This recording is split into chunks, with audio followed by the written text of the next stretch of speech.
Hey guys, my name is Amy Sock. I'm the makeup artist here at Bedazzled, also known as Amy Sock Makeup on Instagram. Today I'll be showing you a detailed explanation on tips and tricks when it comes to contouring and highlighting the face. I'm going to begin by cream contouring, then apping up the look using powder.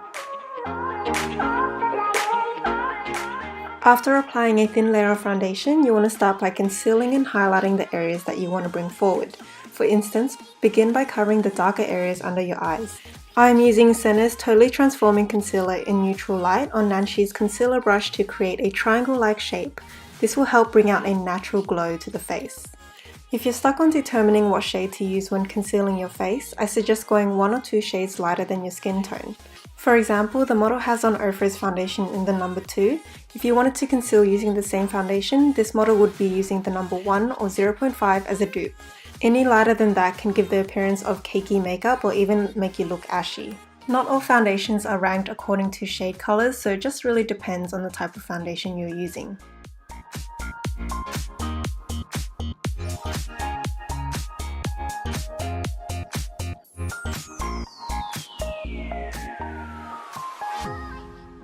You also want to highlight the forehead, bridge of the nose, cupid's bow, and the chin as well.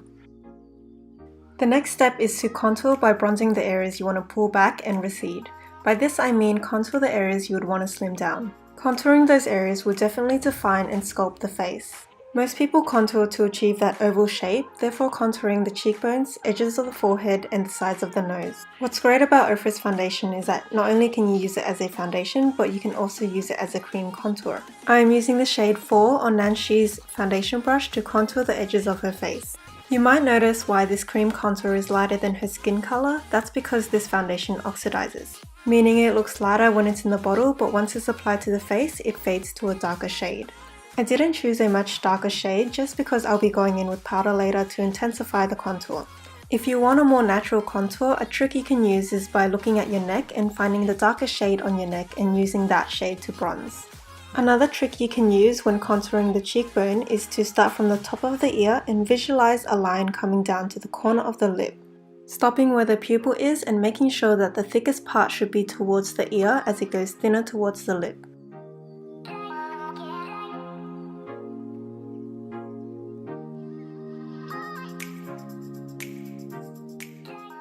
Now you just want to blend everything together seamlessly.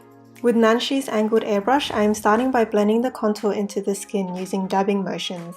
I know sometimes by using a brush, it is tempting to just swipe the product across the face just to make the process faster, but if you want a flawless finish, patience is always key.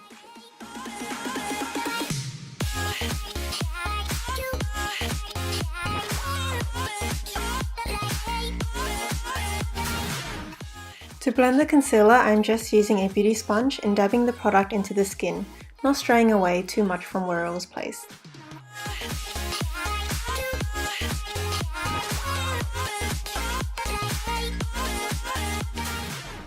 With a smaller brush, blend the nose contour by softening both the lines out.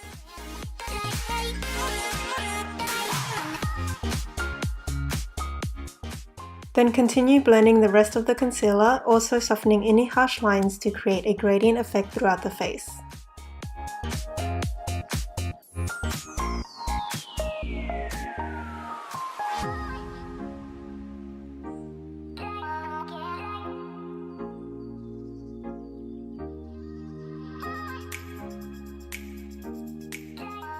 After cream contour, you want to use translucent powder to set the concealer.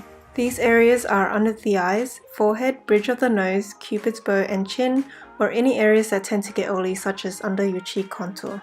Setting the cream contour using powder will ensure that the cream won't budge throughout the day.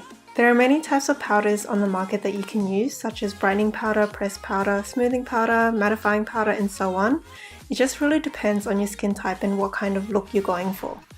Example, you would need mattifying powder if your skin is very oily, or brightening powder if you like that intensifying look. Translucent powder is very popular because it won't add any extra color whilst mattifying the makeup. While you let that powder bake, bronze the areas that you've applied cream contour to. I am using Nanshi's contouring brush and Galactic's matte bronzer in Carbo to just add more dimension. If you don't powder the cream, your makeup can move around during the day or cling to drier parts of the face. This will leave spots of your real skin tone and spots of your foundation or contour shade. And we really don't want that throughout the day.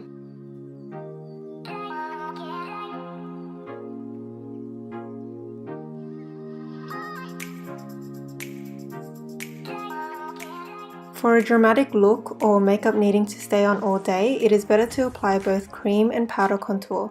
Otherwise, if you're just going towards a more natural or work look, you can just stick with powder. Remove the translucent excess powder to prepare for highlighter.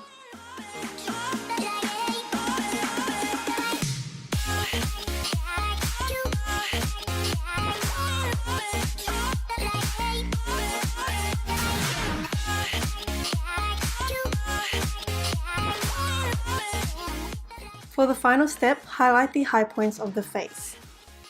Here I'm using Ofra's highlighter in Rodeo Drive on a fan brush to apply above the contour cheekbone. Then using Ofra's highlighter in Pillar Talk and on Nanshi's tapered crease brush, apply to the bridge of the nose, inner tear duct and cupid's bow. This will enhance the contour, which also makes you look more awake as it brightens up the face.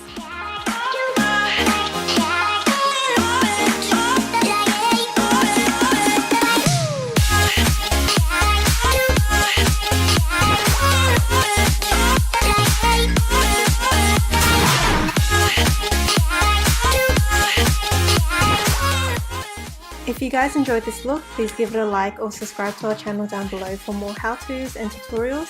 Also, if you're interested on how I created this entire autumn makeup look, the link will be down below as well, so please make sure to check that out.